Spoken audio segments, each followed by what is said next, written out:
당신은 이제 짐이야, 짐. 1년 반 동안 어머니 간병한 게 뭐 대단한 일이라도 돼. 난 이제 지쳤어. 이야기 시작 전에 잠깐 안내 드릴게요. 여러분의 구독과 좋아요는 저에게 큰 힘이 됩니다. 그리고 오늘도 마음에 깊이 남는 이야기 준비했으니까요. 채널 구독하시고 좋은 이야기들 편하게 받아보세요. 어머님, 약 드세요. 죽도 식기 전에 드셔야 해요. 시끄러워. 그냥 놔둬. 그래도 드셔야죠. 몸이 좀 나아지셨잖아요. 새벽 4시 32분 부엌 형광등 불빛 아래 강혜란의 손이 떨리고 있었습니다. 냄비 손잡이를 쥔 손가락 마디마디가 붉게 부어올라 있었습니다. 관절염이 심해진 지 2달째였습니다. 하지만 손을 쉬게 할 수는 없었습니다. 시어머니 윤복자의 아침 죽은 새벽 5시 전에 준비되어야 했고, 약은 정확히 5시 10분에 드려야 했습니다. 헤라는 죽을 작은 그릇에 덜어내며 김이 모락모락 피어오르는 것을 바라보았습니다. 흰 쌀죽이었습니다. 호박도 단호박도 넣지 않았습니다. 시어머니가 색깔 있는 건 비위가 상한다고 했기 때문입니다. 그릇 옆에는 6가지 약이 일렬로 놓여 있었습니다. 혈압약, 당뇨약, 소화제, 영양제, 그리고 이름도 어려운 2알.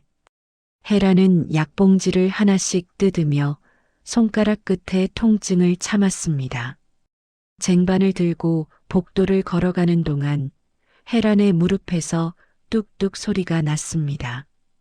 계단을 오르내릴 때마다 시큰거리는 통증이 있었지만 병원에 갈 시간은 없었습니다. 아니, 갈 여유가 없었습니다. 시어머니 간병, 집안일, 그리고 남편 도식의 아침 식사 준비까지 헤란의 하루는 언제나 자신을 위한 시간 따위는 존재하지 않았습니다. 시어머니 방문을 열었습니다. 윤복자는 침대에 비스듬히 기대앉아 창밖을 보고 있었습니다. 뇌졸중으로 쓰러진 지 1년 반. 재활치료 끝에 이제 겨우 혼자 앉을 수 있게 되었습니다. 하지만 말은 어눌했고 오른팔은 여전히 잘 움직이지 않았습니다. 어머님, 아침 드세요. 헤란이 쟁반을 놓자 윤복자는 고개도 돌리지 않고 중얼거렸습니다. 무슨 말인지 알아듣기 어려웠지만 헤란은 그저 고개를 끄덕이며 죽 그릇을 떠서 입가에 가져다 댔습니다. 윤복자는 마지못해 입을 열었고 헤란은 천천히 죽을 먹였습니다. 1숟가락, 2숟가락. 시어머니의 입 주변으로 죽물이 흘렀고 헤라는 재빨리 손수건으로 닦아냈습니다. 약을 먹이는 일은 더 고됐습니다. 윤복자는 약을 삼키는 걸 힘들어했고 물을 조금씩 입에 넣어주며 목을 쓰다듬어야 겨우 넘어갔습니다. 헤라는 그 과정을 반복하며 자신의 허리가 점점 굽어지는 것을 느꼈습니다. 물리적으로도 마음으로도. 방을 나와 복도를 걷는데 안방에서 남편 도식의 목소리가 들렸습니다. 전화 통화 중이었습니다. 헤라는 문 앞에서 잠시 멈춰 섰습니다. 응, 이번 주 안으로 정리될 거야. 어머니 상태도 좋아지셨고, 이제 슬슬 다음 단계 생각해야지. 다음 단계. 헤라는 고개를 갸웃했지만 이내 부엌으로 향했습니다. 도식의 아침 식사를 준비해야 했습니다. 된장찌개, 계란말이, 김구이, 그리고 밥. 도식은 아침을 거르는 법이 없었고 매일 같은 메뉴를 요구했습니다. 도식이 식탁에 앉았을 때 헤라는 이미 국을 끓이고 반찬을 3가지 더 꺼내놓은 상태였습니다. 도식은 신문을 펼쳐들고 묵묵히 밥을 떴습니다. 헤라는 그 옆에 서서 물을 따라주고 김치를 더 담아주고 국그릇이 비면 다시 채워주었습니다. 도식은 고맙다는 말 한마디 없이 식사를 마치고 일어났습니다. 오늘 저녁은 몇 시에 드실 거예요? 헤란이 물었지만 도식은 대답 대신 거울 앞에 섰습니다. 넥타이를 매만지고 구두를 신고 재킷을 걸쳤습니다. 그의 뒷모습은 반듯했고 깔끔했습니다. 마치 아무 문제도 없는 사람처럼 어머니 병원 예약 있어. 내가 데려갈게. 도식이 현관문을 나서며 던진 말이었습니다. 헤라는 멍하니 그 뒷모습을 바라보았습니다. 남편은 언제부터 이렇게 차가워졌을까요? 아니, 원래 이랬던 걸까요? 헤라는 식탁을 정리하며 작은 한숨을 내쉬었습니다. 설거지를 하는 동안 헤라는 자신의 얼굴이 싱크대 창문에 비치는 걸 보았습니다. 50살. 하지만 거울 속 얼굴은 예순처럼 보였습니다. 눈가 주름, 처진 뺨, 생기 없는 피부. 헤라는 고개를 돌렸습니다. 보고 싶지 않았습니다. 오전 10시. 헤라는 시어머니를 휠체어에 태워 병원으로 향했습니다. 도식은 차를 몰았고 헤라는 뒷좌석에서 시어머니 옆에 앉아 손을 잡아주었습니다. 윤복자의 손은 차갑고 메말라 있었습니다. 헤라는 그 손을 자신의 두 손으로 감싸며 온기를 전했습니다. 병원 대기실은 사람들로 붐볐습니다. 노인들이 대부분이었고 그들을 돌보는 가족들의 얼굴은 하나같이 지쳐 있었습니다. 헤라는 그 얼굴들 속에서 자신을 보았습니다. 우리는 모두 같은 곳을 향해 가고 있구나. 그런 생각이 들었습니다. 진료실 안. 의사는 윤복자의 상태를 체크하며 고개를 끄덕였습니다. 혈압 안정, 근력 회복, 언어 능력 개선. 모든 지표가 좋아지고 있었습니다. 헤라는 그 말을 들으며 가슴이 뜨거워지는 걸 느꼈습니다. 1년 반 동안의 간병이 헛되지 않았구나. 그런데 이상했습니다. 옆에 앉은 도식의 표정이 기쁘지 않아 보였습니다. 아니, 오히려 무언가 계산하는 듯한 눈빛이었습니다. 병원을 나서며 도식은 헤란에게 말했습니다. 오늘 저녁에 손님 온다. 준비 좀 해놔. 손님이요? 누가 오시는데요? 그냥 아는 사람들. 신경 쓰지 마. 도식의 목소리는 단호했습니다. 헤라는 더 묻지 못했습니다. 집으로 돌아오는 내내 헤란의 마음 한구석에는 작은 불안이 자라나고 있었습니다. 무언가 잘못되고 있다는 느낌. 하지만 그게 뭔지는 알 수 없었습니다.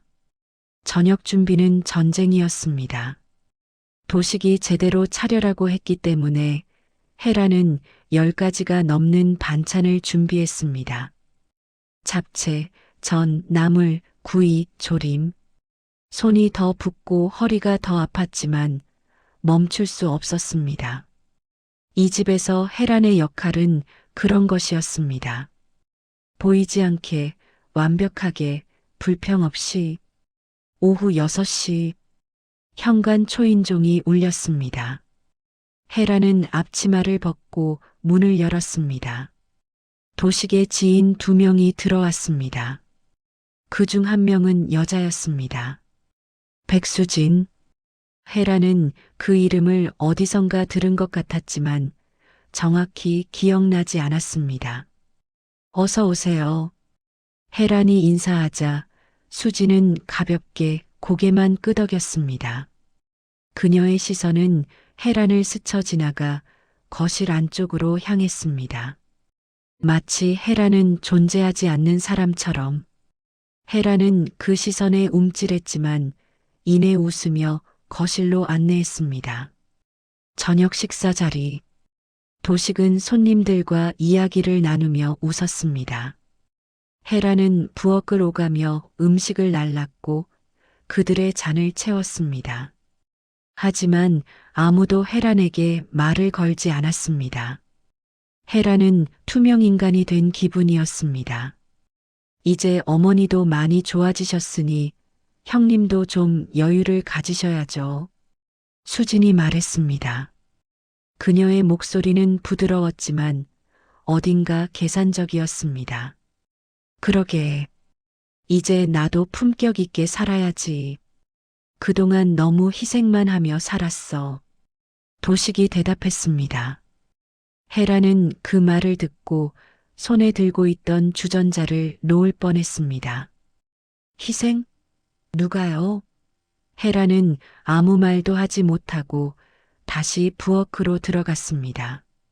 밤 10시 손님들이 돌아가고 헤라는 설거지를 하고 있었습니다. 도식은 거실 소파에 앉아 TV를 보고 있었습니다. 헤라는 마지막 그릇을 씻으며 오늘 하루를 떠올렸습니다. 새벽부터 지금까지 쉰 적이 없었습니다. 하지만 누구 하나 고맙다고 하지 않았습니다. 헤라는 싱크대에 기대어 눈을 감았습니다. 그리고 속으로 중얼거렸습니다. 사람은 끝까지 사람답게 살아야 한다. 그 말이 무슨 뜻인지 헤란 자신도 정확히 알지 못했습니다. 하지만 그 말만이 헤란을 지탱하게 했습니다. 오늘도 내일도 병원 복도는 소독약 냄새로 가득했습니다. 헤라는 시어머니 윤복자를 휠체어에 태운 채 재활의학과 앞에서 기다리고 있었습니다.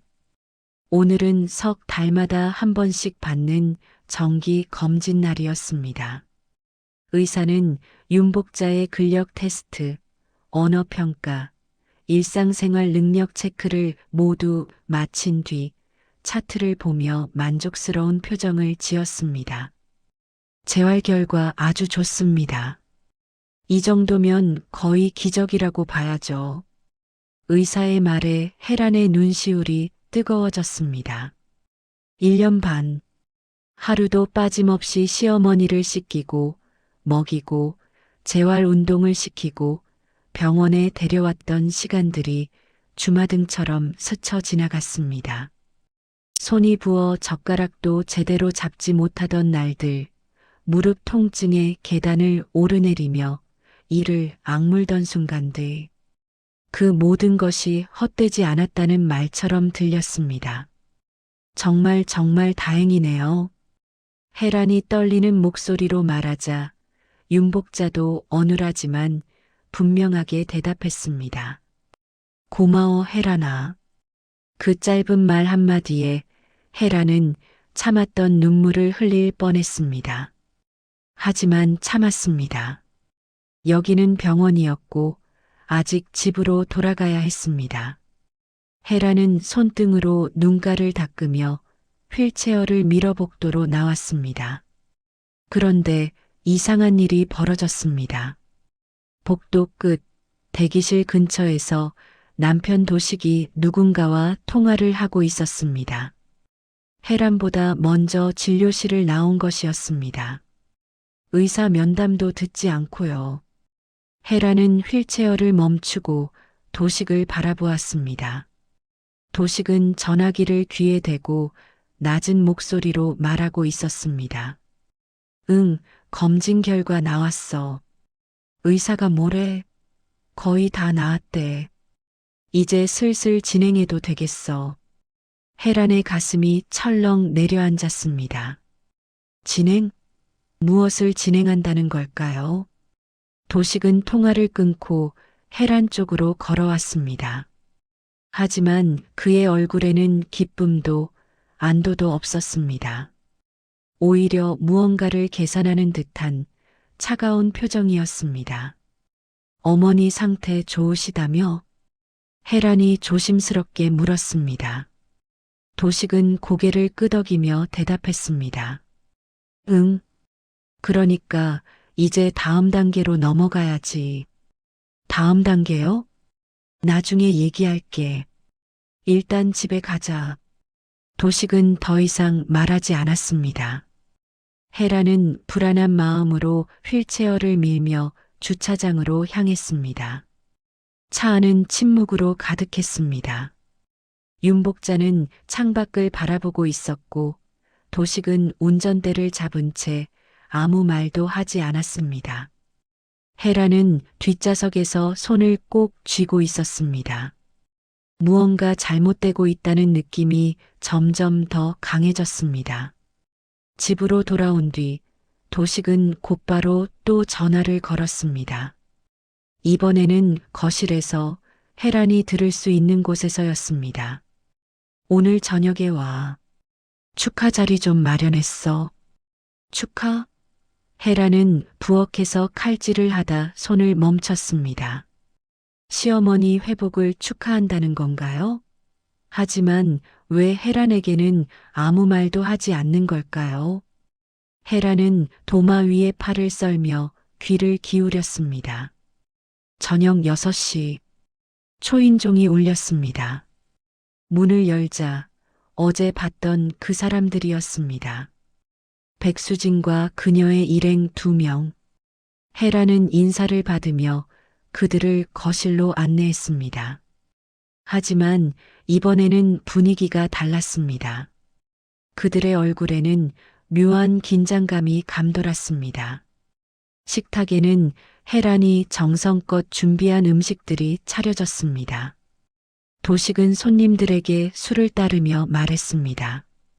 어머니 회복 축하한다고 모였습니다. 이제 저도 새 출발할 때가 됐죠. 새 출발이요? 헤란이 물었지만 아무도 대답하지 않았습니다. 대신 수진이 웃으며 말했습니다. 형님, 그동안 정말 고생 많으셨어요. 이제 좀 편하게 사셔야죠. 그러게. 나도 이제 품격 있게 살고 싶어. 그동안은 너무 답답하게 살았어. 도식의 말에 헤라는 숨이 막혔습니다. 답답하게? 누가요? 1년 반 동안 시어머니를 간병하고 집안일을 도맡아 하고 남편 뒷바라지를 하던 사람은 헤란이었습니다. 하지만 도식의 입에서 나온 말은 마치 자신이 희생자인 것처럼 들렸습니다. 형님은 이제 당신만의 삶을 사셔야 해요. 노인 냄새에 갇혀 사실 필요 없잖아요. 수진의 말에 헤란의 손이 떨렸습니다. 노인 냄새? 헤란은 수저를 놓고 수진을 바라보았습니다. 수진은 헤란을 쳐다보지도 않았습니다. 마치 헤란은 이 자리에 없는 사람처럼. 저녁 식사가 끝난 뒤 손님들은 거실로 자리를 옮겼습니다. 헤란은 부엌에서 설거지를 하며 그들의 대화를 엿들었습니다. 이제 어머님도 요양시설로 모시는 게 나을 것 같은데요. 수진의 목소리였습니다. 헤라는 손에 들고 있던 그릇을 떨어뜨릴 뻔했습니다. 그것도 방법이긴 한데 일단 지켜보자고. 도식의 대답이었습니다. 헤라는 부엌 문틈으로 거실을 훔쳐보았습니다. 도식과 수진 그리고 그 일행들은 무언가 서류를 펼쳐놓고 이야기를 나누고 있었습니다. 헤라는 가슴이 쿵쾅거렸습니다. 밤 11시 손님들이 돌아가고 헤라는 거실 테이블을 정리하고 있었습니다. 도식은 소파에 앉아 TV를 보고 있었습니다. 헤라는 용기를 내어 물었습니다. 오늘 무슨 얘기 하신 거예요? 별거 아니야. 신경 쓰지 마. 어머님을 요양시설에 보낸다는 얘기 들었어요. 헤란의 목소리가 떨렸습니다. 도식은 TV에서 눈을 떼지 않은 채 대답했습니다. 그게 어머니한테도 나을 것 같아서. 전문 간병 받으시는 게 좋잖아. 저도 1년 반 동안 간병했어요. 의사 선생님이 결과 좋다고 하셨잖아요. 그래도 한계가 있어. 넌 전문가가 아니잖아. 도식의 말은 차갑고 단호했습니다. 헤라는 입술을 깨물었습니다. 한계. 헤란이 할 수 있는 모든 것을 다 했는데 그게 한계라는 말인가요? 헤라는 더 이상 말하지 못하고 자리로 돌아갔습니다. 그날 밤 헤라는 잠들지 못했습니다. 천장을 바라보며 오늘 하루를 곱씹었습니다. 의사의 기적 같은 회복이라는 말, 도식의 다음 단계라는 말, 수진의 노인 냄새라는 말, 그리고 요양시설. 헤라는 이불을 뒤집어 쓰고 작게 흐느꼈습니다. 왜 이렇게 된 걸까요? 1년 반 동안 헤란이 쏟아부은 시간과 정성은 대체 어디로 간 걸까요? 아무도 고맙다고 하지 않았습니다. 아무도 헤란을 보지 않았습니다. 새벽 3시, 헤란은 벌떡 일어나 부엌으로 갔습니다. 냉장고 문을 열고 내일 아침 죽 재료를 꺼냈습니다. 쌀을 씻고 냄비에 물을 부었습니다. 손은 여전히 떨렸고 무릎은 여전히 아팠습니다. 하지만 멈출 수 없었습니다. 헤라는 냄비를 불 위에 올리며 중얼거렸습니다. 살았다. 그 말이 무엇을 의미하는지 헤란 자신도 정확히 알지 못했습니다. 하지만 그 말만이 헤란을 다시 일으켜 세웠습니다. 사흘이 지났습니다. 도식의 태도는 점점 더 차갑게 변했습니다. 아침 식사 자리에서도 저녁 시간에도 도식은 헤란과 눈을 마주치지 않았습니다. 마치 헤란이 투명인간처럼.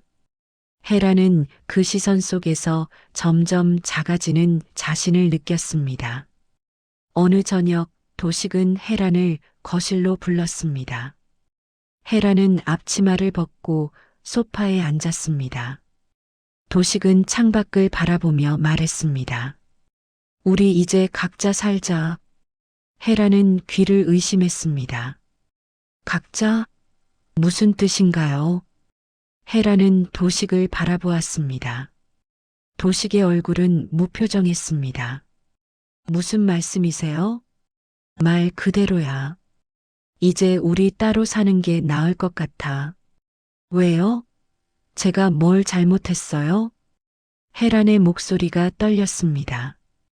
도식은 한숨을 쉬며 대답했습니다. 잘못한 건 없어. 그냥 이제 지쳤어. 이 생활이. 지쳤다고요? 뭐가요? 요양 냄새, 노인 냄새.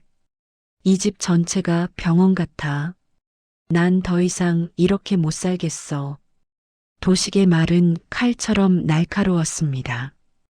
헤라는 숨이 막혔습니다. 요양 냄새, 노인 냄새, 그건 시어머니를 간병하며 어쩔 수 없이 생긴 것이었습니다. 그런데 그게 이혼 사유가 된다고요? 저는 1년 반 동안 어머님 간병했어요. 당신 아침 차려드리고 집안일 다 하고 하루도 쉰 적 없어요. 그래, 고마워. 근데 그게 나랑 무슨 상관이야? 난 내 인생을 살고 싶어. 도식의 말에 헤라는 말문이 막혔습니다. 고맙다는 말은 형식적이었고 그 뒤에 이어진 말은 잔인했습니다. 헤라는 손을 떨며 물었습니다. 그럼 어머님은요? 어머님은 어떻게 하실 건데요? 요양시설 알아봤어. 다음 주에 모실 거야. 제 동의도 없이요? 내 동의가 왜 필요해? 내 어머니야. 도식의 목소리는 단호했습니다. 헤라는 주먹을 쥐었습니다. 1년 반 동안 시어머니를 돌본 사람은 헤란이었습니다. 새벽부터 밤까지 손이 부어도 무릎이 아파도 멈추지 않고 간병한 사람은 헤란이었습니다. 그런데 이제 와서 내 어머니라니요. 그때 거실 문이 열리며 백수진이 들어왔습니다. 헤라는 깜짝 놀라 일어났습니다. 수진은 언제부터 이 집에 드나들 수 있는 사람이 된 걸까요? 선생님, 아직 얘기 중이세요? 수진이 도식에게 물었습니다. 도식은 고개를 끄덕이며 대답했습니다. 응, 거의 끝났어. 수진은 헤란을 힐끗 보고는 도식 옆에 섰습니다. 그녀의 표정은 차갑고 계산적이었습니다. 헤란 씨, 이제 현실을 받아들이세요. 선생님도 새 출발하셔야 하잖아요. 새 출발이요? 그게 무슨 뜻이에요? 헤란이 물었지만 수지는 대답하지 않았습니다. 대신 도식을 바라보며 웃었습니다. 그 웃음 속에는 승리감 같은 게 담겨 있었습니다. 헤라는 그 웃음을 보며 모든 걸 깨달았습니다. 당신 이 여자 때문에 이러는 거예요? 헤란의 목소리가 떨렸습니다. 도식은 눈썹을 찌푸리며 대답했습니다. 이유가 뭐든 상관없어. 중요한 건 우리가 이제 끝이라는 거야. 끝이라니 25년을 같이 살았는데 그게 끝이라고요? 25년이 뭐가 중요해 난. 이제 지쳤어. 당신은 이제 짐이야. 짐. 도식의 말은 마지막 한 방이었습니다. 짐. 그 한 단어가 헤란의 가슴을 찢었습니다. 1년 반 동안 시어머니를 간병하고 집안일을 도맡아 하고 남편을 뒷바라지한 사람이 짐이라니요. 헤라는 더 이상 말하지 못했습니다. 눈물도 나오지 않았습니다. 그저 멍하니 도식과 수진을 바라보았습니다. 두 사람은 이미 헤란을 없는 사람 취급하고 있었습니다. 짐 싸. 내일 아침까지. 도식의 말에 헤라는 비틀거리며 자리에서 일어났습니다. 다리에 힘이 없었습니다. 헤라는 복도를 걸어 작은 방으로 들어갔습니다. 방문을 닫고 바닥에 주저앉았습니다. 밤 11시. 헤라는 작은 가방을 꺼내 옷가지를 챙겼습니다. 많이 챙기지 않았습니다. 어차피 갈 곳도 없었고 가져갈 것도 없었습니다. 헤라는 옷장 구석에 있던 낡은 카디건을 꺼내 가방에 넣었습니다. 결혼 전에 어머니가 사주셨던 것이었습니다. 짐을 다 챙긴 뒤 헤라는 시어머니 방 앞에 섰습니다. 문을 열고 싶었지만 열지 못했습니다. 안에서는 윤복자의 고른 숨소리가 들렸습니다. 헤라는 문 앞에서 한참을 서 있었습니다. 어머님 죄송해요. 헤라는 작게 중얼거리고 복도로 돌아섰습니다. 현관으로 향하는 동안 헤란의 발걸음은 무거웠습니다. 25년을 살았던 이 집 하지만 이제 이 집은 헤란의 집이 아니었습니다. 현관문을 열려는 순간 뒤에서 소리가 들렸습니다. 도식이었습니다. 가방 놔두고 가. 그건 내가 산 거야. 헤라는 뒤돌아보지 않았습니다. 그저 가방을 바닥에 내려놓고 작은 손가방만 들었습니다. 안에는 지갑과 핸드폰, 그리고 낡은 카디건만 있었습니다. 현관문을 나서는 순간 차가운 바람이 헤란의 뺨을 때렸습니다. 밤 공기는 차가웠고 거리는 어두웠습니다. 헤란은 고개를 들어 하늘을 바라보았습니다. 별이 보이지 않았습니다. 구름이 온 하늘을 덮고 있었습니다. 헤란은 천천히 걸었습니다. 어디로 가야 할지 몰랐지만 일단 걸었습니다. 발이 아프고 몸이 떨렸지만 멈출 수 없었습니다. 뒤돌아보면 무너질 것 같았습니다. 골목을 지나 큰 길로 나왔습니다. 버스 정류장에 사람들이 몇 명 서 있었습니다. 헤라는 그들 사이에 섰습니다. 버스를 기다리는 게 아니었습니다. 그저 서 있을 곳이 필요했습니다. 시간이 얼마나 흘렀을까요? 헤라는 손가방을 꼭 안고 서 있었습니다. 손은 차갑게 얼어붙었고 몸은 떨렸습니다. 하지만 눈물은 나오지 않았습니다. 새벽 2시, 헤라는 다시 걷기 시작했습니다. 마을버스 종점 쪽으로 향했습니다. 거기에 작은 쉼터가 있다는 걸 알고 있었습니다. 폐교를 보수 중인 곳이었지만 지붕은 있었습니다. 걸어가는 동안 헤라는 자신의 인생을 떠올렸습니다. 25년 결혼 후 단 하루도 자신을 위한 시간을 가져본 적 없었습니다. 남편과 시어머니를 위해 살았습니다. 그런데 이제 와서 짐이라니요. 헤라는 발걸음을 멈추고 주먹을 쥐었습니다. 그리고 작게 중얼거렸습니다. 나는 짐이 아니야. 그 말이 누구를 향한 것인지 헤란 자신도 정확히 알지 못했습니다. 하지만 그 말만이 헤란을 다시 걷게 했습니다. 새벽 3시 반, 헤라는 마을버스 종점 근처에 도착했습니다. 거리는 텅 비어 있었고 가로등 불빛만이 어둠을 밝히고 있었습니다. 헤라는 쉼터를 찾아 천천히 걸었습니다. 폐교 건물이 보였습니다. 2층짜리 낡은 건물이었지만 지붕이 있었고 바람을 막아줄 벽이 있었습니다. 쉼터 입구는 잠겨 있지 않았습니다. 헤라는 문을 밀고 들어갔습니다. 안은 어두웠지만 핸드폰 불빛으로 주변을 비췄습니다. 먼지가 쌓인 책상 몇 개와 의자들이 구석에 쌓여 있었습니다.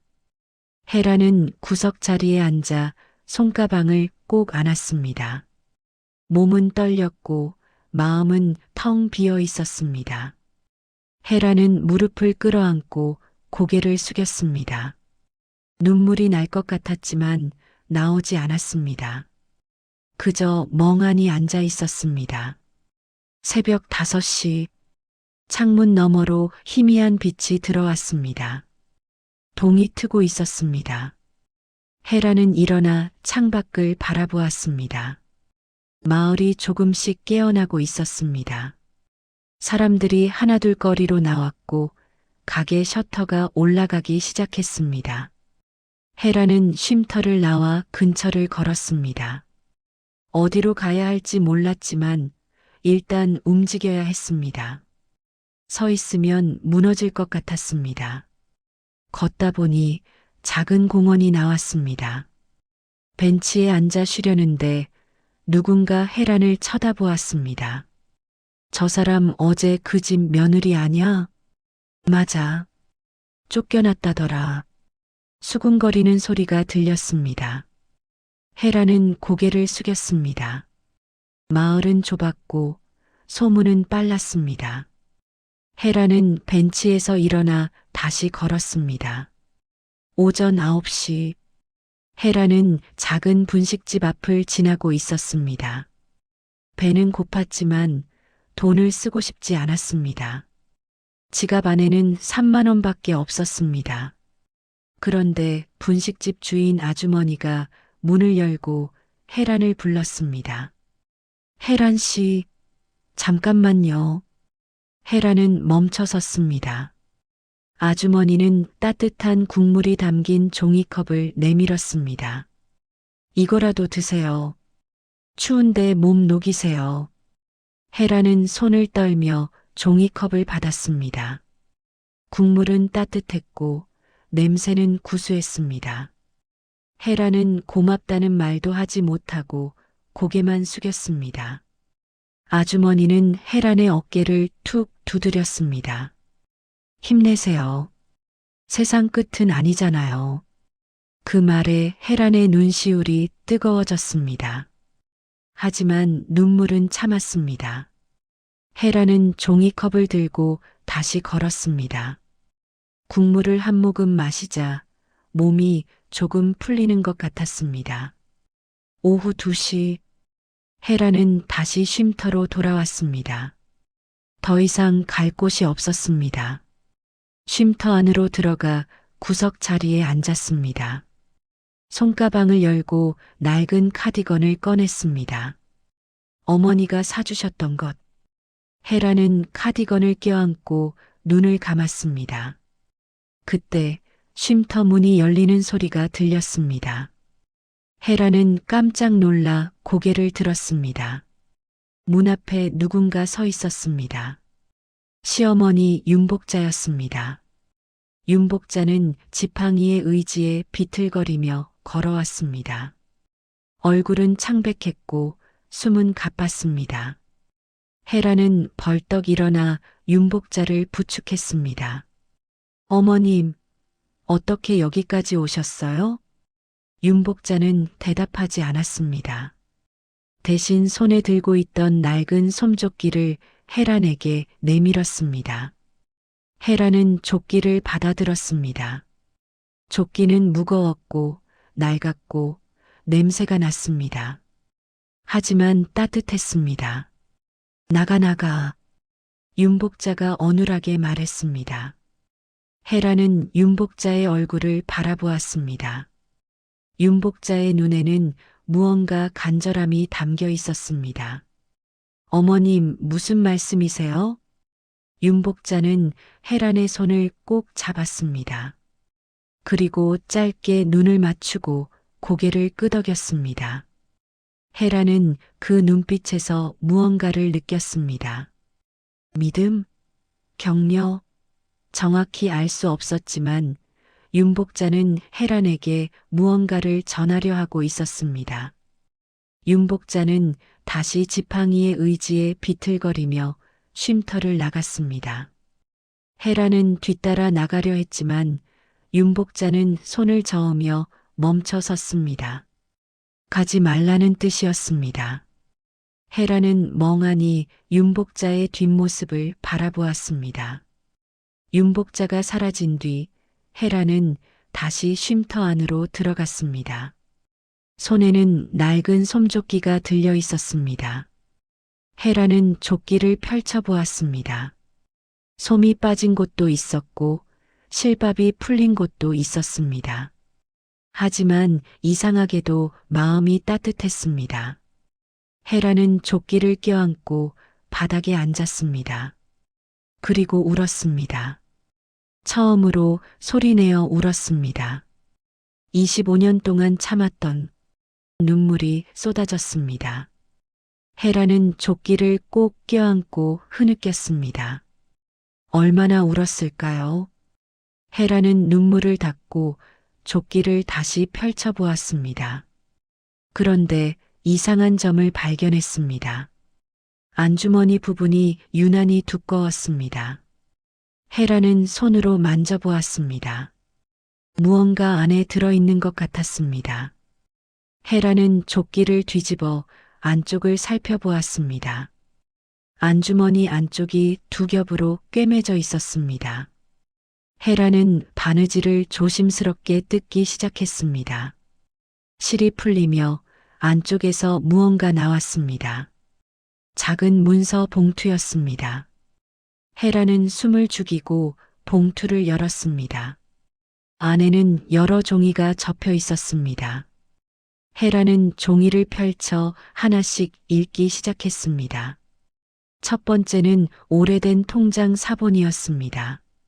시어머니 윤복자 명의로 된 조합 통장이었습니다.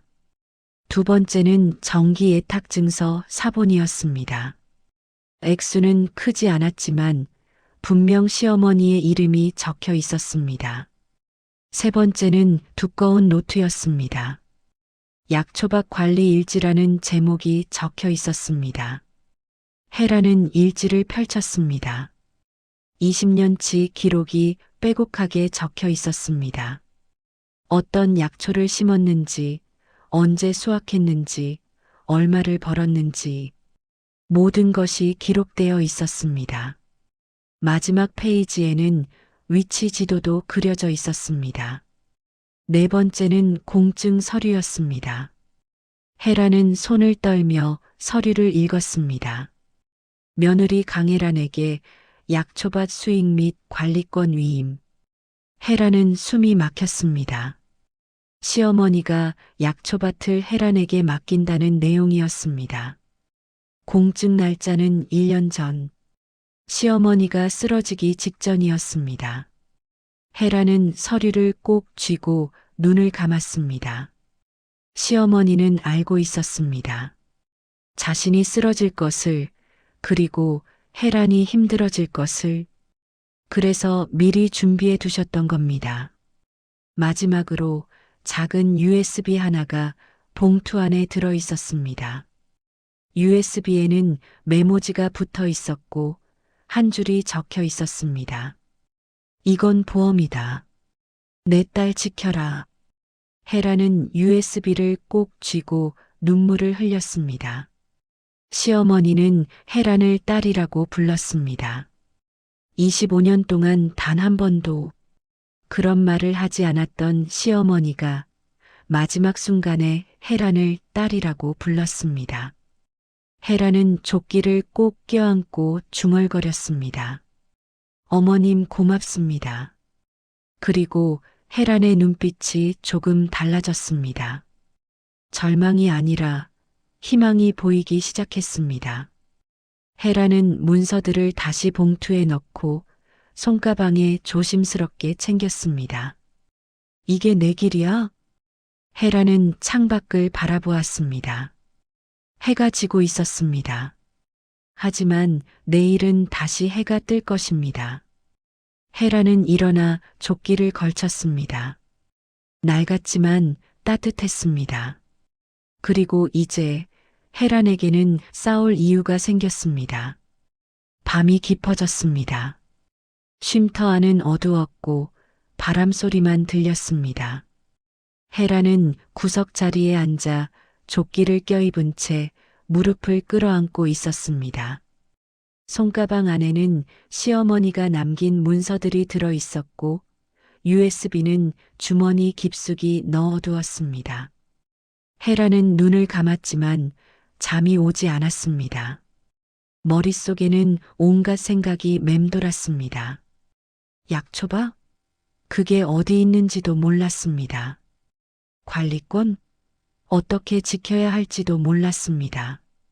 하지만 한 가지는 확실했습니다. 시어머니는 헤란을 믿었고 헤란에게 무언가를 맡겼습니다. 새벽이 밝아왔습니다. 창문 너머로 희미한 빛이 들어왔습니다. 헤란은 일어나 몸을 펴고 쉼터를 나섰습니다. 마을은 조용했고 거리는 텅 비어 있었습니다. 헤란은 천천히 걸으며 주변을 살폈습니다. 쉼터 근처에는 작은 가게 몇 개가 있었습니다. 슈퍼, 분식집, 그리고 철물점. 헤라는 분식집 앞을 지나며 어제 국물을 주었던 아주머니를 떠올렸습니다. 고마웠습니다. 낯선 사람에게 따뜻함을 베풀어 준 것이. 오전 8시 마을의 사람들이 하나둘 나타나기 시작했습니다. 헤라는 벤치에 앉아 그들을 바라보았습니다. 누군가는 헤란을 쳐다보며 수군거렸고 누군가는 그냥 지나쳤습니다. 헤란은 신경 쓰지 않으려 했지만 시선이 따가웠습니다. 저 사람 아직도 여기 있네. 집에 못 들어가나 봐. 쫓겨난 거래. 남편이 새 여자 만났다던데. 수군거리는 소리가 들렸습니다. 헤라는 고개를 숙였습니다. 소문은 빠르고 잔인했습니다. 하지만 헤라는 일어나지 않았습니다. 여기서 무너지면 안 된다고 스스로에게 다짐했습니다. 오전 10시 분식집 아주머니가 다시 나타났습니다. 손에는 김밥 한 줄과 따뜻한 물이 담긴 보온병이 들려 있었습니다. 헤란 씨, 이거라도 드세요. 헤라는 손을 떨며 김밥을 받았습니다. 고맙다는 말을 하려 했지만 목이 메어 나오지 않았습니다. 아주머니는 헤란의 어깨를 툭 두드렸습니다. 여기서 끝내면 안 돼요. 아직 끝난 게 아니잖아요. 그 말에 헤라는 고개를 들었습니다. 아주머니의 눈에는 걱정과 격려가 섞여 있었습니다. 헤라는 고개를 끄덕이며 김밥을 한 입 베어 물었습니다. 차가웠지만 맛있었습니다. 오후 2시, 헤라는 다시 쉼터로 돌아왔습니다. 손가방을 열고 문서들을 다시 꺼냈습니다. 약초밭 관리 일지를 펼쳐 꼼꼼히 읽기 시작했습니다. 일지에는 약초 종류, 심은 날짜, 수확 시기, 판매 내역이 모두 기록되어 있었습니다. 헤라는 일지를 읽으며 깨달았습니다. 시어머니는 20년 동안 약초밭을 운영해 왔습니다. 혼자서 조용히 아무에게도 말하지 않고, 그리고 그 모든 것을 헤란에게 남겼습니다. 일지 마지막 페이지에는 지도가 그려져 있었습니다. 약초밭 위치였습니다. 마을에서 북쪽으로 3km 떨어진 곳, 산 중턱. 헤라는 지도를 보며 고개를 끄덕였습니다. 가봐야 합니다. 직접 눈으로 확인해야 합니다. 오후 4시, 헤라는 쉼터를 나와 북쪽으로 걷기 시작했습니다. 지도를 손에 들고 천천히 길을 찾아갔습니다. 마을 끝을 지나자 좁은 산길이 나타났습니다. 헤라는 숨을 고르고 산길을 올랐습니다. 산길은 가팔랐고 돌부리가 많았습니다.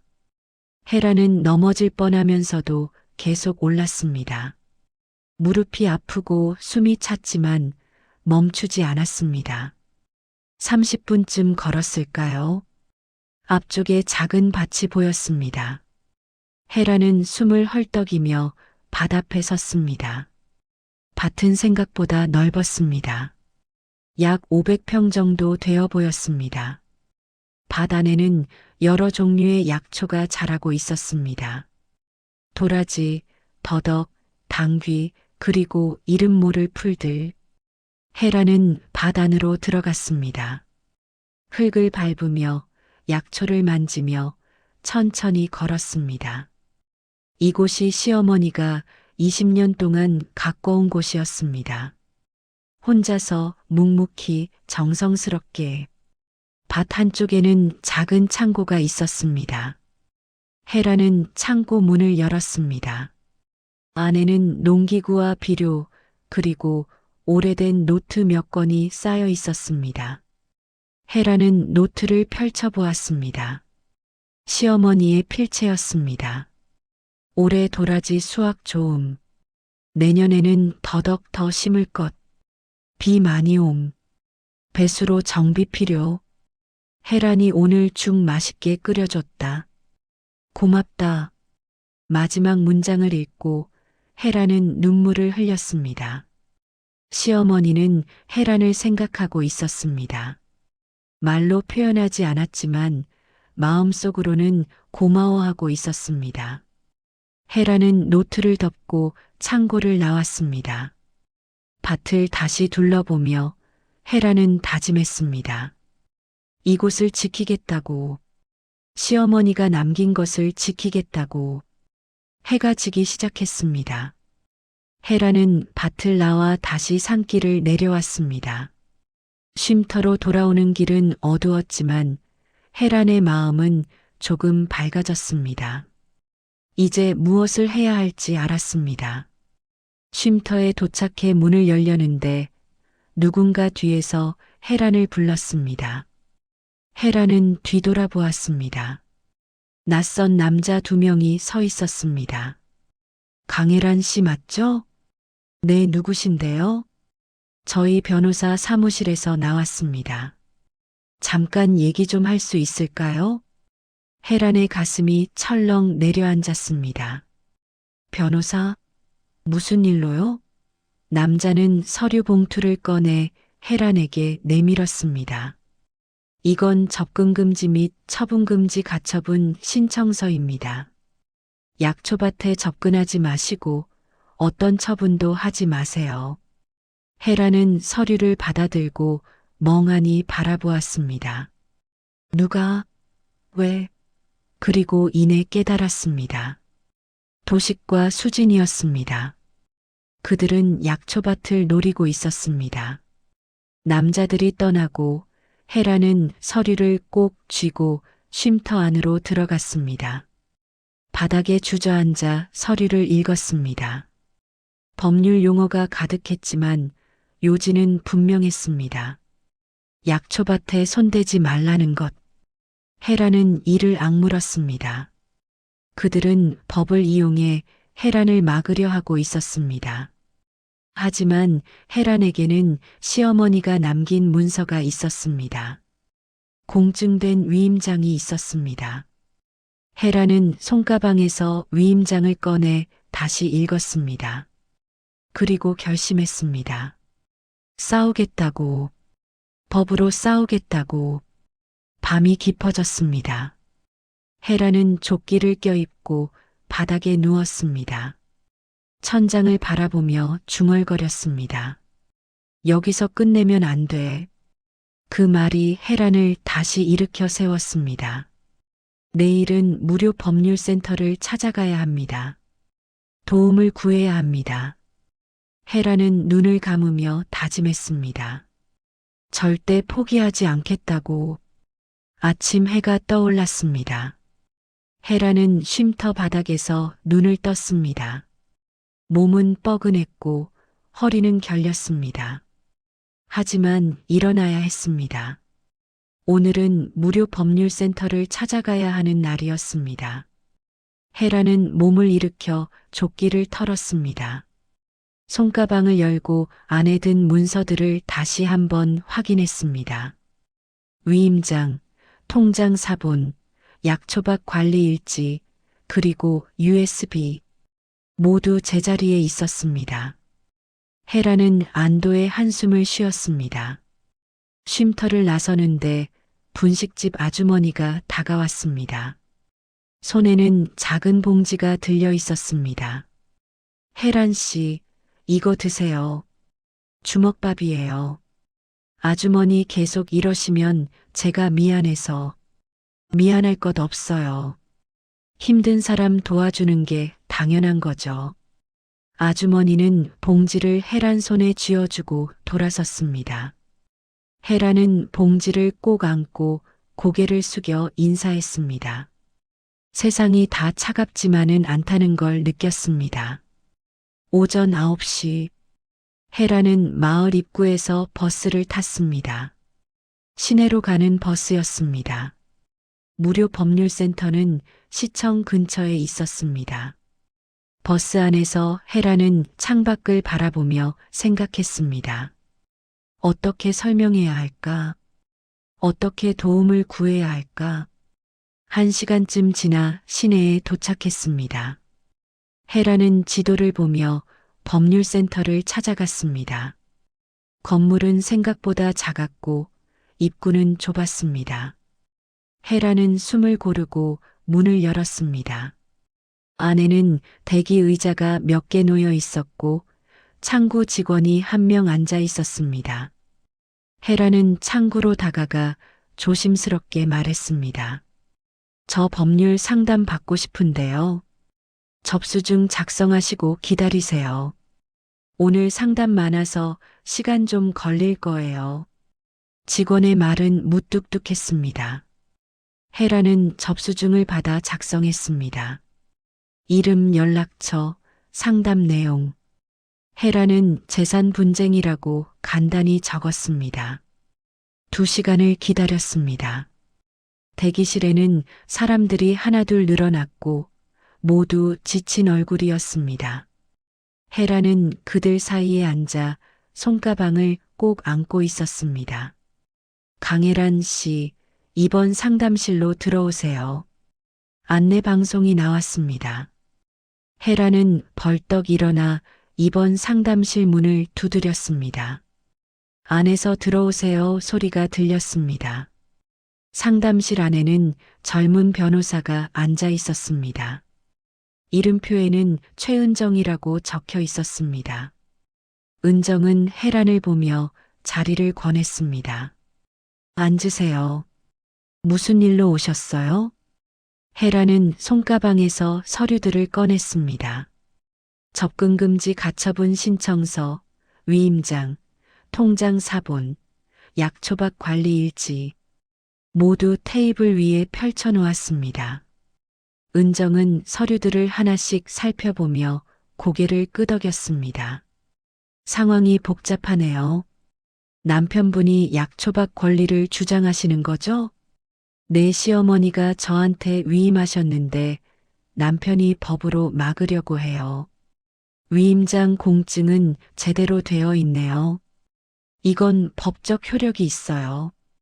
은정의 말에 혜란은 조금 안도했습니다. 하지만 은정의 표정은 여전히 진지했습니다. 문제는 상대방이 어떤 주장을 하느냐예요. 남편분이 큰 로펌을 쓰고 있다면 싸움이 쉽지 않을 거예요. 큰 로펌이요? 여기 접근금지 신청서 보세요. 김앤파트너스? 꽤 유명한 곳이에요. 혜란의 얼굴이 굳었습니다. 도식은 돈을 쓰고 있었습니다. 아니, 어디서 그 돈이 나온 걸까요? 혜란은 고개를 저었습니다. 지금 중요한 건 그게 아니었습니다. 그럼 저는 어떻게 해야 해요? 일단 증거를 확보해야 해요. 위임장 원본, 시어머님의 의사 확인, 그리고 약초밭이 실제로 시어머님 재산이라는 증명. 다 있어요. 일지도 있고 통장도 있어요. 혜란이 서류들을 가리키자 은정은 다시 한번 꼼꼼히 살펴보았습니다. 그리고 작은 미소를 지었습니다. 이 정도면 싸워볼 만해요. 하지만 시간이 걸릴 거예요. 그리고 비용도 만만찮아요. 비용이요? 무료 상담은 여기까지고 실제 소송에 들어가려면 변호사 선임 비용이 필요해요. 혜란은 침묵했습니다. 돈이 없었습니다. 지갑 안에 남은 돈은 2만 원뿐이었습니다. 은정은 혜란의 표정을 보고 한숨을 쉬었습니다. 법률구조공단에 신청해 보세요. 소득이 낮으면 무료로 도와줄 수도 있어요. 정말요? 네. 하지만 심사가 까다로워요. 일단 신청해 보시고 결과 나올 때까지 증거 더 모으세요. 은정은 법률구조공단 신청서를 건네주었습니다. 혜란은 서류를 받아들고 고개를 숙여 인사했습니다. 고맙습니다. 정말 고맙습니다. 힘내세요. 증거만 확실하면 싸울 수 있어요. 상담실을 나오는 혜란의 발걸음은 조금 가벼워졌습니다. 희망이 보였습니다. 작은 희망이지만 분명 있었습니다. 오후 3시 혜란은 법률구조공단 사무실을 찾아갔습니다. 신청서를 작성하고 제출했습니다. 직원은 일주일 정도 걸립니다라고 말했습니다. 혜란은 고개를 끄덕이고 사무실을 나왔습니다. 버스를 타고 마을로 돌아오는 길, 혜란은 손가방 안에 USB를 만졌습니다. 아직 확인하지 않았습니다. 시어머니가 보험이라고 한 것. 혜란은 USB를 꺼내 손에 쥐었습니다. 마을에 도착해 쉼터로 돌아왔습니다. 하지만 USB를 재생할 기기가 없었습니다. 혜란은 주변을 둘러보다가 마을 도서관을 떠올렸습니다. 거기에는 컴퓨터가 있었습니다. 오후 5시 혜란은 도서관으로 향했습니다. 작은 건물이었지만 컴퓨터가 3대 놓여 있었습니다. 혜란은 사서에게 양해를 구하고 컴퓨터 앞에 앉았습니다. USB를 꽂자 파일이 하나 나타났습니다. 음성 파일이었습니다. 혜란은 이어폰을 꽂고 재생 버튼을 눌렀습니다. 처음에는 잡음만 들렸습니다. 그러다가 목소리가 들리기 시작했습니다. 도식의 목소리였습니다. 어머니, 그냥 서류에 도장만 찍으세요. 제가 알아서 할게요. 싫어, 혜란이한테. 윤복자의 어눌한 목소리였습니다. 혜란은 숨을 죽이고 들었습니다. 어머니, 혜란이는 며느리일 뿐이에요. 가족이 아니에요. 약초밭은 제 거예요. 아니야, 혜란이 딸이야. 딸, 웃기지 마세요. 그냥 도장 찍으세요. 안 그러면 요양원 보낼 거예요. 도식의 목소리는 차갑고 협박적이었습니다. 혜란은 손을 떨며 이어폰을 잡았습니다. 이어서 또 다른 목소리가 들렸습니다. 백수진이었습니다. 선생님, 며느리부터 떼어내야 해요. 그래야 어머님이 말을 들으실 거예요. 어떻게? 간단하죠. 이혼시키세요. 그리고 어머님을 요양시설에 보내세요. 그럼 약초밭은 자동으로 선생님 거예요. 그게 가능할까? 제가 아는 변호사 있어요. 잘할 거예요. 대화는 거기서 끝났습니다. 혜라는 이어폰을 빼고 화면을 멍하니 바라보았습니다. 도식과 수지는 처음부터 계획하고 있었습니다. 혜란을 쫓아내고 시어머니를 요양원에 보내고 약초밭을 차지하려는 계획. 혜란은 주먹을 쥐었습니다. 분노가 치밀어 올랐습니다. 하지만 동시에 깨달았습니다. 이 파일이 증거라는 것을, 시어머니가 남긴 보험이라는 것을. USB를 빼서 주머니에 넣고 도서관을 나왔습니다. 밖은 어두워지고 있었습니다. 혜라는 쉼터로 돌아가며 생각했습니다. 이제 무엇을 해야 할지. 쉼터에 도착해 조끼를 꺼냈습니다. 안주머니를 다시 한번 살폈습니다. 혹시 또 다른 게 있나 싶어서였습니다. 바느질을 조금 더 뜯어내자 작은 종이 한 장이 나왔습니다. 종이를 펼쳐보니 시어머니의 손글씨였습니다. 혜란아, 내가 쓰러지면 도식이가 변할 거다. 그 애는 원래 욕심이 많았다. 내가 못 본 척했을 뿐이다. 너는 착하고 바보 같은 애라서 당할까봐 걱정된다. 이 문서들 잘 챙겨라. 약초밭은 내 거다. 내가 20년 동안 너 주려고 가꾼 거다. 도망치지 마라. 내가 내 딸이다. 혜라는 종이를 꼭 쥐고 눈물을 흘렸습니다. 시어머니는 모든 걸 알고 있었습니다. 도식의 욕심도 앞으로 벌어질 일도. 그래서 미리 준비해 두셨던 겁니다. 혜라는 조끼를 껴입고 바닥에 앉았습니다. 손에는 시어머니의 편지가 들려 있었습니다. 혜라는 편지를 가슴에 대고 중얼거렸습니다. 어머님, 도망치지 않을게요. 제가 지킬게요. 그날 밤 혜라는 처음으로 편안히 잠들었습니다. 두렵지 않았습니다. 외롭지 않았습니다. 시어머니가 함께 있었으니까요. 일주일이 지났습니다. 혜라는 쉼터에서 지내며 법률구조공단의 연락을 기다렸습니다. 그동안 분식집 아주머니가 매일 음식을 갖다 주었고 혜라는 그 음식으로 하루하루를 버텼습니다. 어느 오후 핸드폰이 울렸습니다. 법률구조공단이었습니다. 혜라는 떨리는 손으로 전화를 받았습니다. 강혜란 씨 맞으시죠? 심사 결과 나왔습니다. 승인되셨어요. 정말요? 네. 담당 변호사가 배정될 거예요. 내일 사무실로 오실 수 있으세요? 네. 갈게요. 혜라는 전화를 끊고 주먹을 불끈 쥐었습니다. 희망이 보였습니다. 싸울 수 있는 기회가 생겼습니다. 다음 날 아침 혜라는 시내로 향했습니다. 법률구조공단 사무실에 도착하자 담당 변호사를 만났습니다. 최은정이었습니다. 무료 법률센터에서 만났던 바로 그 변호사였습니다. 또 만나네요. 은정이 웃으며 말했습니다. 혜라는 반가운 마음에 인사했습니다.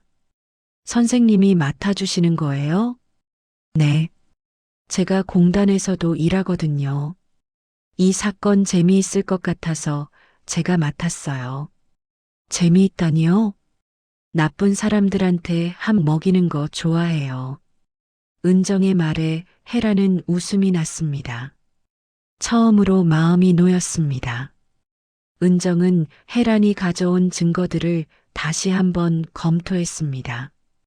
위임장, 통장 사본, 일지, 그리고 USB 파일. 모두 꼼꼼히 확인한 뒤 은정은 고개를 끄덕였습니다. 이 정도면 충분해요. 특히 USB 파일이 결정타예요.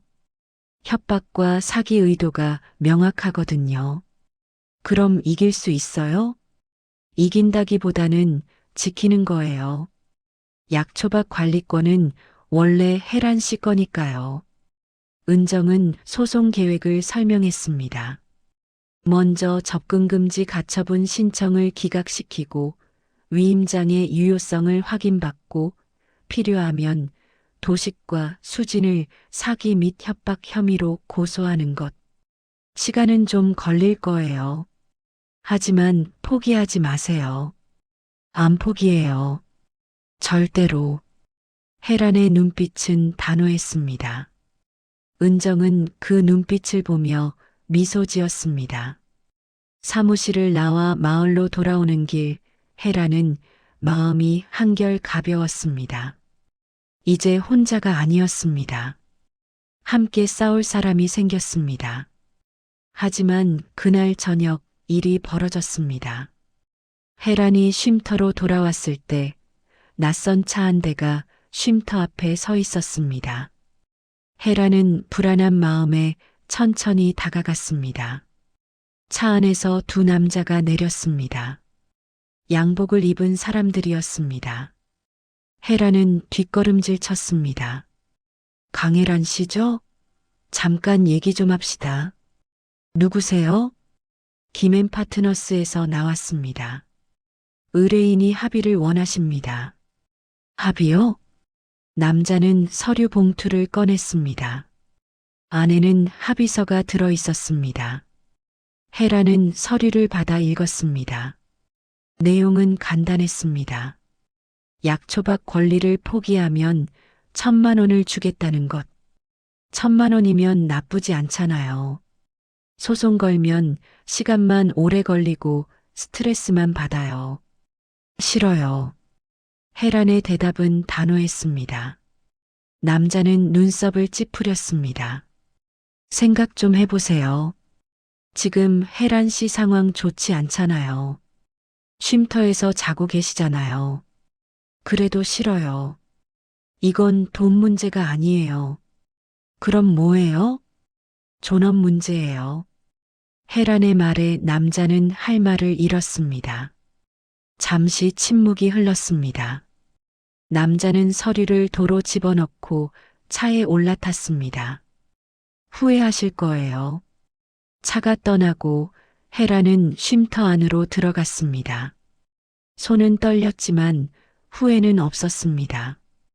혜란은 조끼를 꺼내 껴입고 바닥에 앉았습니다. 그날 밤 혜란은 약초밭이 걱정됐습니다. 도식과 수진이 밭을 망칠까봐 두려웠습니다. 혜란은 핸드폰으로 은정에게 문자를 보냈습니다.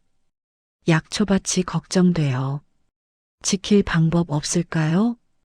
곧 답장이 왔습니다. 내일 법원에 보전 처분 신청할게요. 약초밭 출입 금지 명령 받을 수 있어요. 혜란은 안도의 한숨을 쉬었습니다. 은정은 믿을 수 있는 사람이었습니다. 사흘 뒤 은정으로부터 연락이 왔습니다. 보전 처분이 받아들여졌다는 소식이었습니다. 이제 도식과 수지는 약초밭에 함부로 들어갈 수 없었습니다. 하지만 그들은 포기하지 않았습니다. 며칠 뒤 혜란이 약초밭을 방문했을 때 밭 주변에 낯선 사람들이 맴돌고 있었습니다. 혜란은 겁이 났지만 물러서지 않았습니다. 여기 왜 오셨어요? 혜란이 물었지만 그들은 대답하지 않았습니다. 그저 혜란을 뚫어지게 쳐다볼 뿐이었습니다. 혜란은 핸드폰을 꺼내 경찰에 신고했습니다. 경찰이 도착하자 낯선 사람들은 슬그머니 사라졌습니다. 경찰은 혜란에게 조심하세요라고 말하고 떠났습니다. 혜란은 밭을 둘러보며 한숨을 쉬었습니다. 밤이 되어 쉼터로 돌아왔을 때 혜란은 지쳐 있었습니다. 몸도 마음도 한계에 달한 것 같았습니다. 하지만 포기할 수는 없었습니다. 혜란은 시어머니의 편지를 다시 꺼내 읽었습니다. 도망치지 마라. 내가 내 딸이다. 그 문장이 혜란을 다시 일으켜 세웠습니다. 혜란은 편지를 가슴에 대고 중얼거렸습니다. 네, 어머님. 안 도망칠게요. 열흘이 지났습니다.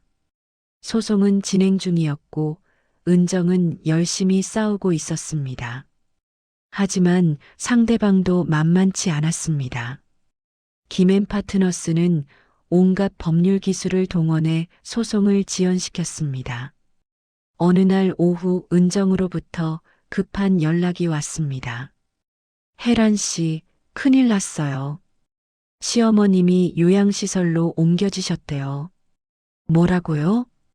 도식 씨가 법원 허가 받아서 강제로 모셨대요. 면회도 금지됐어요. 혜란은 핸드폰을 떨어뜨릴 뻔했습니다. 시어머니를 요양시설에 면회 금지. 어떻게 그럴 수 있어요? 도식 씨가 가족이라는 명분으로 신청했어요. 법적으로 막기 어려웠어요.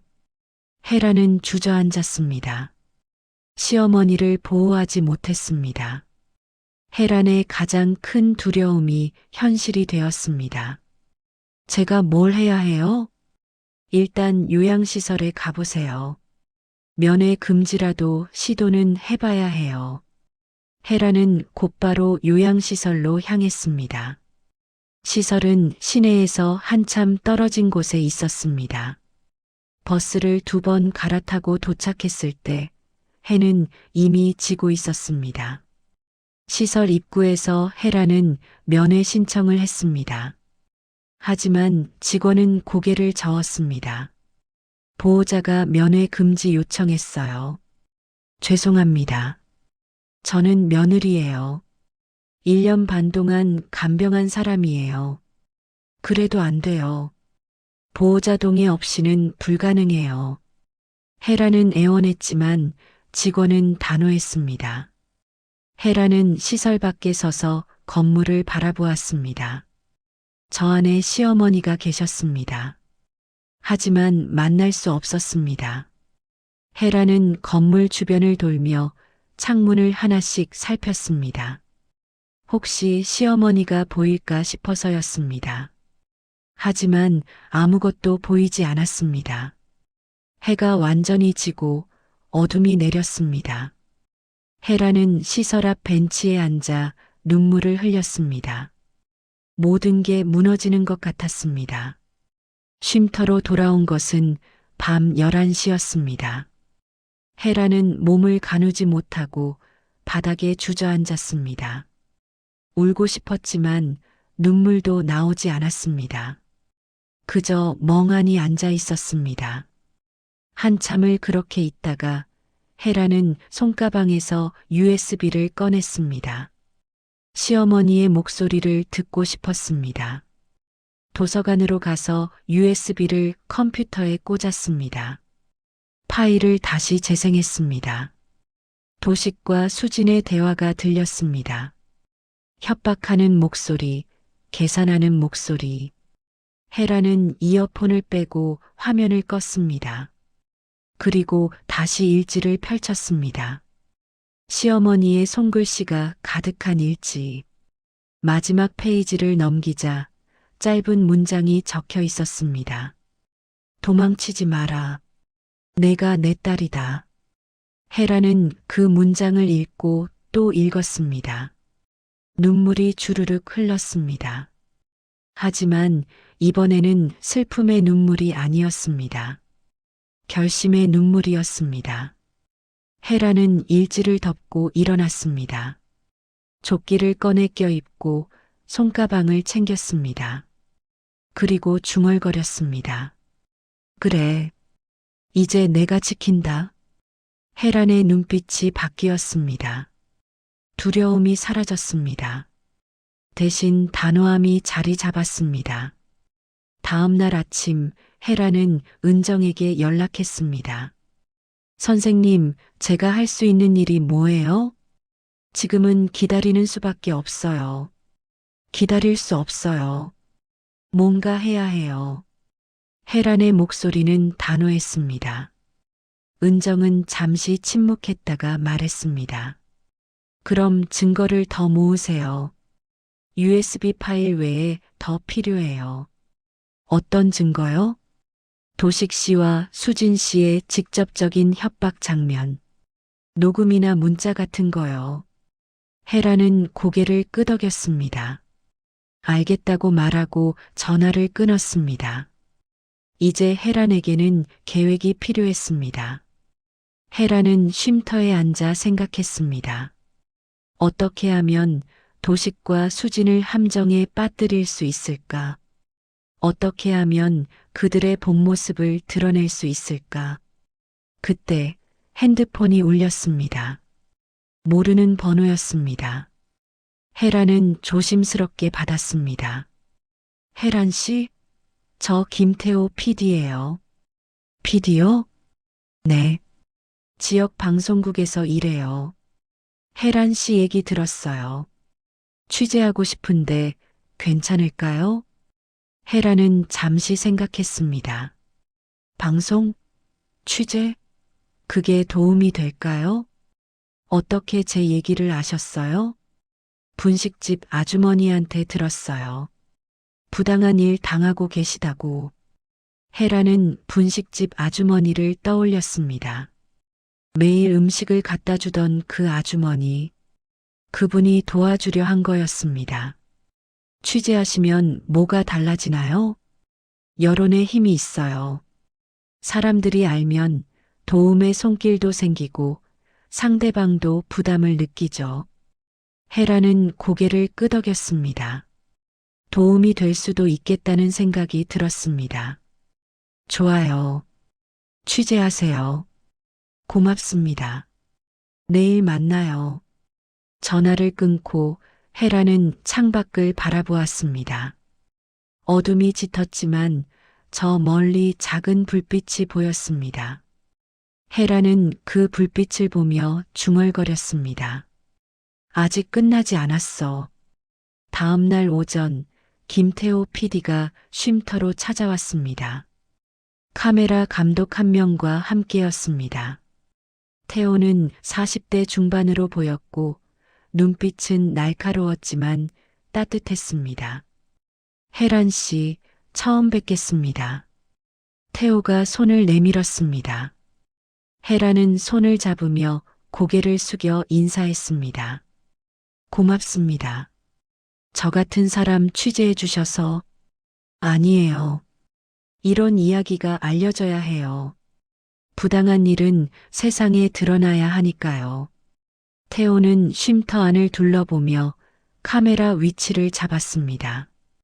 그리고 헤란에게 자리에 앉으라고 했습니다. 편하게 말씀해 주세요. 어떻게 이렇게 되신 건지. 헤란은 천천히 이야기를 시작했습니다. 1년 반 동안의 간병, 남편의 배신, 시어머니가 남긴 조끼와 문서들, 그리고 지금의 싸움. 모든 것을 솔직하게 말했습니다. 태호는 고개를 끄덕이며 들었습니다. 카메라는 헤란의 얼굴을 담았고 혜란의 눈에는 눈물이 고였습니다. 시어머니를 만날 수 없다는 게 제일 힘들어요. 1년 반 동안 제 손으로 돌봤는데 이제는 면회도 못하게 해요. 법적으로 막을 방법이 없나요? 변호사님이 노력하고 계세요. 하지만 시간이 걸린대요. 태호는 메모를 하며 고개를 끄덕였습니다. 그리고 조심스럽게 물었습니다. 혜란 씨, 혹시 상대방을 직접 만날 의향 있으세요? 만나요? 왜요? 그들의 반응을 카메라에 담으면 좋을 것 같아서요. 물론 위험할 수 있어요. 하지만 효과적이죠. 혜란은 잠시 생각했습니다. 도식과 수진을 다시 만난다? 겁이 났습니다. 하지만 동시에 기회라는 생각도 들었습니다. 만날게요. 카메라 있으면 더 좋겠어요. 정말요? 괜찮으시겠어요? 네. 이제 숨고 싶지 않아요. 태호는 혜란의 눈을 보며 고개를 끄덕였습니다. 그리고 촬영을 마무리했습니다. 오후가 되어 혜란은 은정에게 연락했습니다. 태호 PD의 제안을 전하며 의견을 물었습니다. PD님 말씀이 맞아요. 하지만 조심해야 해요. 합법적인 방식으로만 증거를 모아야 해요. 어떻게요? 도식 씨와 수진 씨를 공개된 장소로 유인하세요. 그리고 대화를 녹음하세요. 협박이나 사기 발언이 나오면 그게 증거가 돼요. 공개된 장소요? 네. 카페나 공원 같은데요. 그래야 불법 녹음이 아니에요. 혜란은 고개를 끄덕였습니다. 계획이 조금씩 구체화되었습니다. 그날 밤 혜란은 도식에게 문자를 보냈습니다. 손이 떨렸지만 보내야 했습니다. 약초박 권리 위임 원본 드릴게요. 조용히 끝내요. 내일 오후 2시 마을 공원에서 만나요. 문자를 보내고 혜란은 핸드폰을 꼭 쥐었습니다. 답장이 올까요? 올 거예요? 10분쯤 지나자 답장이 왔습니다. 알았다. 원본만 가져와. 짧고 차갑지만 확실한 답이었습니다. 혜란은 은정과 태호에게 연락했습니다. 내일 계획을 알렸습니다. 제가 취재팀과 함께 현장에 있을게요. 멀리서 촬영하겠습니다. 태호의 말이었습니다. 경찰도 대기시켜야 해요. 혹시 모르니까요. 은정의 말이었습니다. 혜란은 두 사람의 말을 듣고 고개를 끄덕였습니다. 준비는 끝났습니다. 이제 내일만 기다리면 됩니다. 밤새 잠을 이루지 못했습니다. 혜란은 조끼를 껴입고 바닥에 누워 천장을 바라보았습니다. 내일이 두렵기도 하고 기대되기도 했습니다. 새벽이 밝았습니다.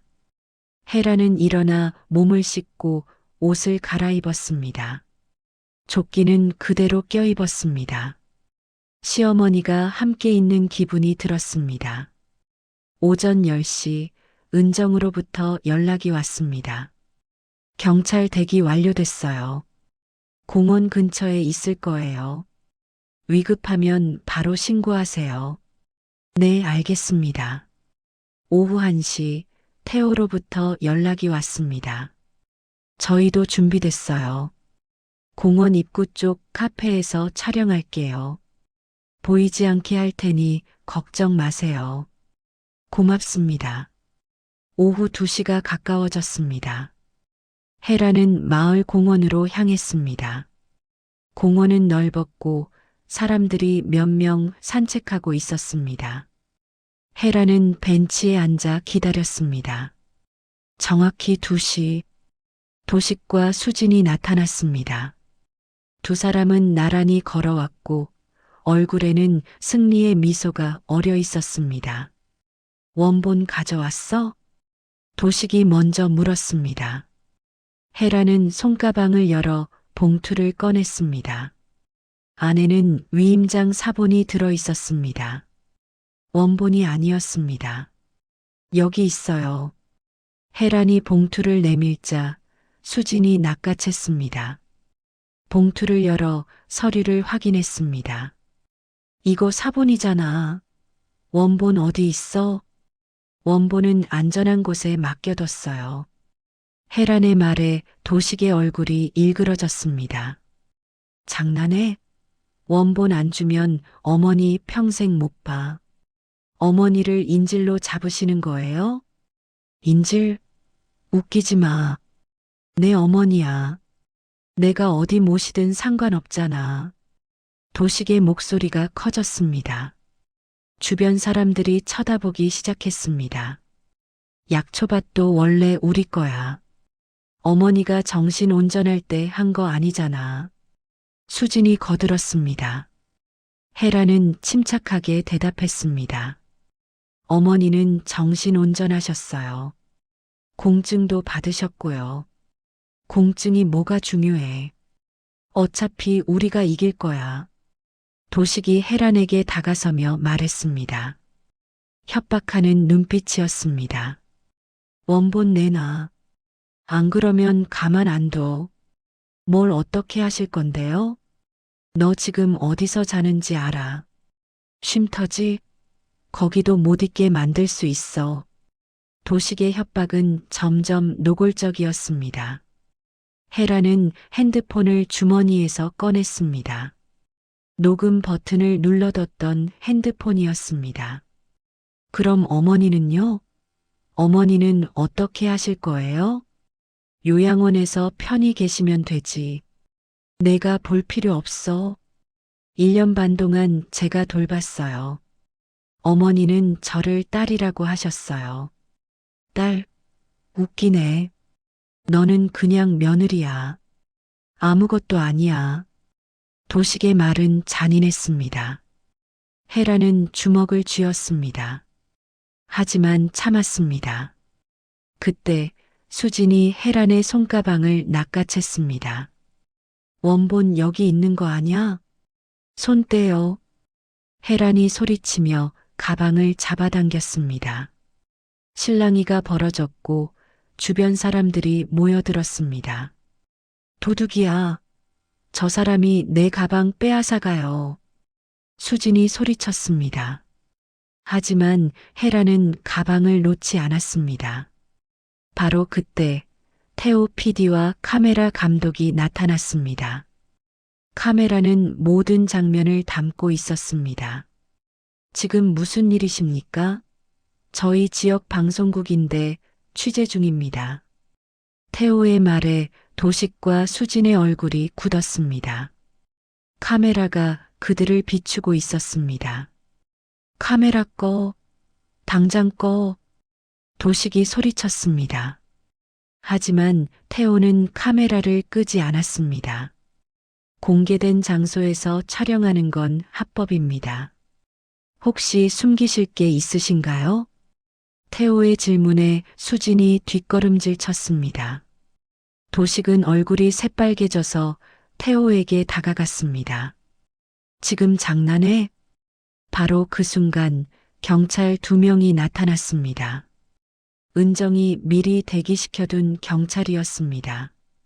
무슨 일이십니까? 경찰의 물음에 혜란이 대답했습니다. 이 사람들이 제 가방을 빼앗으려 했어요. 그리고 협박했어요. 협박? 무슨 협박? 녹음 파일 있어요. 들어보세요. 혜란은 핸드폰을 꺼내 녹음 파일을 재생했습니다. 도식의 협박 음성이 또렷하게 들렸습니다. 쉼터도 못 있게 만들 수 있어. 요양원에서 편히 계시면 되지. 내가 볼 필요 없어. 경찰은 녹음을 듣고 도식을 쳐다보았습니다. 도식은 할 말을 잃고 입을 다물었습니다. 일단 서로 진술서 작성하셔야겠습니다. 경찰서로 가시죠. 경찰의 말에 수진이 소리쳤습니다. 우리가 뭘 잘못했어요? 가족끼리 얘기하는 건데, 가족이라도 협박은 범죄입니다. 경찰의 단호한 말에 수지는 입을 다물었습니다. 도식은 혜란을 노려보았습니다. 하지만 혜란은 물러서지 않았습니다. 당신들이 어머니한테 한 짓, 저한테 한 짓 다 기록돼 있어요. USB 파일도 있고 증거도 다 있어요. 혜란의 말에 도식의 얼굴이 창백해졌습니다. 그제야 깨달은 듯 했습니다. 자신들이 함정에 빠졌다는 것을. 경찰서로 가기 전 혜란은 도식과 수진을 바라보며 조용히 말했습니다. 내가 바란 건 돈이 아니었어요. 사람 대접이었어요. 1년 반 동안 어머니 돌본 사람으로서, 며느리로서, 사람으로서 존중받고 싶었던 거예요. 그게 그렇게 어려운 거였나요? 혜란의 목소리는 떨렸지만 눈빛은 단호했습니다. 도식은 고개를 돌렸고 수지는 아무 말도 하지 못했습니다. 경찰차가 떠나고 태호가 혜란에게 다가왔습니다. 잘하셨어요. 정말 잘하셨어요. 고맙습니다. 피디님 덕분이에요. 아니에요. 혜란 씨 용기 덕분이에요. 태호는 혜란의 어깨를 토닥였습니다. 혜란은 그제야 긴장이 풀리며 눈물을 흘렸습니다. 두려웠지만 해냈습니다. 저녁이 되어 은정으로부터 연락이 왔습니다. 혜란 씨 대박이에요. 녹음 파일이랑 카메라 영상 완벽해요. 이 정도면 승소 확실해요. 정말요? 네. 그리고 도식 씨 쪽에서 합의 제안 들어왔어요. 약초박 권리 인정하고 시어머님 면회 제한 풀겠대요. 합의요? 받아들일지는 혜란 씨가 결정하세요. 하지만 제 생각엔 나쁘지 않아요. 혜란은 잠시 생각했습니다. 합의? 아니면 끝까지 싸울까? 하지만 중요한 건 시어머니를 만나는 것이었습니다. 합의할게요. 대신 조건이 있어요. 뭔데요? 어머니 면회 제한 즉시 해제, 약초박 관리권 완전 이전, 그리고 요양시설 비용 도식이 부담. 이 세 가지예요. 좋아요. 요구해 볼게요. 이틀 뒤 합의가 성사되었습니다. 도식과 수지는 모든 조건을 받아들였습니다. 카메라에 찍힌 모습이 방송될까봐 두려웠던 것입니다. 혜란은 합의서에 서명하며 조용히 미소 지었습니다. 이겼습니다. 완전한 승리는 아니지만 지킬 것은 지켰습니다. 합의 다음 날 혜란은 요양시설로 향했습니다. 이제는 면회가 가능했습니다. 시설 입구에서 직원에게 면회 신청을 하자 직원은 미소를 지으며 안내했습니다.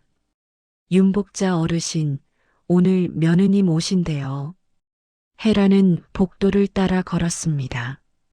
가슴이 두근거렸습니다. 시어머니는 어떤 모습일까? 건강하실까? 혜란을 기억하실까? 방문을 열자 윤복자가 창가에 앉아 있었습니다. 햇살이 윤복자의 얼굴을 비추고 있었습니다. 혜란은 천천히 다가갔습니다. 어머님, 윤복자가 고개를 돌렸습니다. 혜란을 보자 윤복자의 눈에 눈물이 고였습니다. 혜란아 왔구나. 어눌하지만 분명한 목소리였습니다. 혜란은 윤복자의 손을 잡았습니다. 손은 여전히 차가웠지만 따뜻했습니다. 네, 어머님. 왔어요. 늦어서 죄송해요. 아니야, 잘했어, 내 딸. 윤복자는 혜란의 손을 꼭 쥐었습니다. 혜란은 눈물을 흘리며 윤복자를 안았습니다. 두 사람은 한참 동안 그렇게 있었습니다. 어머님, 조끼 덕분에 모든 걸 지켰어요. 약초밭도 권리도 다요. 알아, 내가 준비했잖아. 내가 울까봐. 윤복자의 말에 헤라는 더 큰 눈물을 흘렸습니다. 시어머니는 모든 걸 알고 계셨습니다. 헤란이 힘들어할 것을, 싸워야 할 것을, 그래서 미리 준비해 두신 것입니다. 고맙습니다, 어머님. 정말 고맙습니다. 고마울 것 없어, 내가 내 딸인데. 두 사람은 오랜 시간 이야기를 나누었습니다. 지난 일들, 앞으로의 계획들. 윤복자는 헤란의 손을 놓지 않았고 헤란도 윤복자 곁을 떠나지 않았습니다. 해가 지고 면회 시간이 끝나갈 무렵 헤란은 윤복자에게 말했습니다. 어머님, 약초밭을 작은 교실로 만들려고 해요. 약초차 만드는 법 가르치는 곳이요. 어머님이 20년 동안 가꾼 곳이니까 의미 있게 쓰고 싶어요. 좋은 생각이야. 헤란이가 하고 싶은 대로 해. 윤복자는 헤란을 바라보며 미소 지었습니다. 헤란은 그 미소를 보며 결심했습니다. 약초밭을 잘 가꾸겠다고, 시어머니의 마음을 이어가겠다고. 한 달이 지났습니다. 법원 결정으로 약초밭 관리권은 정식으로 헤란에게 이전되었습니다. 헤란은 밭을 정리하고 작은 건물을 지었습니다. 약초차 교실이라는 간판을 달았습니다. 마을 어르신들이 하나둘 찾아왔습니다. 처음에는 호기심으로, 나중에는 관심으로. 헤란은 그들에게 약초 이름을 가르쳐주고 차 끓이는 법을 알려주었습니다. 도라지는 기침에 좋아요. 이렇게 말려서 차로 끓이면 돼요. 더덕은 기운을 북돋아줘요. 가을에 캐는 게 제일 좋고요. 헤란의 설명에 어르신들은 고개를 끄덕이며 메모했습니다. 밭은 웃음소리로 가득 찼습니다. 어느 날 분식집 아주머니가 교실에 찾아왔습니다. 헤란 씨, 정말 대단해요. 이렇게 읽어낼 줄 몰랐어요. 아주머니 덕분이에요. 아주머니가 도와주지 않았으면 여기까지 못 왔어요. 아니에요. 헤란 씨 힘이에요. 아주머니는 헤란의 손을 잡으며 미소 지었습니다. 헤란도 웃으며 대답했습니다. 그래도 고마워요. 정말 고마워요. 교실이 문을 연 지 석 달째 되던 날, 윤복자가 요양시설에서 외출 허가를 받아 밭을 방문했습니다. 헤라는 윤복자를 휠체어에 태우고 밭을 천천히 돌았습니다. 어머님, 여기 도라지 밭이에요. 올해 수확 많이 됐어요. 그래, 잘 컸네. 여기는 더덕이고요. 내년에는 더 심으려고요. 헤란의 설명에 윤복자는 고개를 끄덕이며 미소 지었습니다. 밭은 잘 가꿔져 있었고 약초들은 싱싱했습니다. 교실 건물 안으로 들어가자 벽에 액자 하나가 걸려 있었습니다. 액자 안에는 낡은 솜조끼가 들어 있었고 아래에는 글귀가 새겨져 있었습니다. 내 딸을 지킨 조끼. 윤복자는 액자를 바라보며 눈물을 흘렸습니다. 헤라는 윤복자의 손을 잡았습니다. 어머님, 이 조끼 덕분에 여기까지 왔어요. 평생 간직할게요. 헤라나 고마워. 제가 더 고마워요, 어머님. 두 사람은 액자 앞에서 한참을 서 있었습니다. 햇살이 창문으로 들어와 조끼를 비쳤습니다. 낡았지만 따뜻했습니다. 저녁이 되어 윤복자를 시설로 모시고 돌아온 뒤 헤라는 교실에 앉아 창밖을 바라보았습니다. 밭은 고요했고 바람은 부드러웠습니다. 헤라는 조용히 중얼거렸습니다. 사람은 늙어도 존엄은 늙지 않아요. 그 말은 시어머니가 가르쳐 준 것이었습니다. 족기를 통해, 문서를 통해, 그리고 사랑을 통해 헤라는 일어나 밭을 한 바퀴 돌았습니다. 달빛이 약초들을 비췄고 바람이 헤란의 머리카락을 흔들었습니다. 이제 헤란에게는 집이 있었습니다. 쉼터가 아니라 진짜 집, 약초밭이 있는 이곳, 그리고 시어머니가 있는 곳. 헤라는 교실 문을 닫고 하늘을 올려다 보았습니다. 별이 총총히 박혀 있었습니다. 헤라는 별을 보며 웃었습니다. 어머님, 저 잘 살고 있어요. 걱정 마세요. 바람이 헤란의 말을 실어 날랐습니다. 어디론가 따뜻한 곳으로. 헤라는 천천히 걸어 작은 방으로 들어갔습니다. 교실 옆에 마련한 작은 방이었습니다. 이제 헤란의 공간이었습니다. 침대에 누워 눈을 감았습니다. 몸은 피곤했지만 마음은 평온했습니다. 내일도 해가 뜰 것입니다. 그리고 헤라는 또 일어나 밭을 가꾸고 사람들을 가르치고 시어머니를 만나러 갈 것입니다. 이제 헤란에게는 두려움이 없었습니다. 대신 희망이 있었습니다. 그리고 사랑이 있었습니다. 헤라는 마지막으로 중얼거렸습니다. 고맙습니다, 어머님. 저를 딸이라고 불러주셔서. 그리고 편안히 잠들었습니다.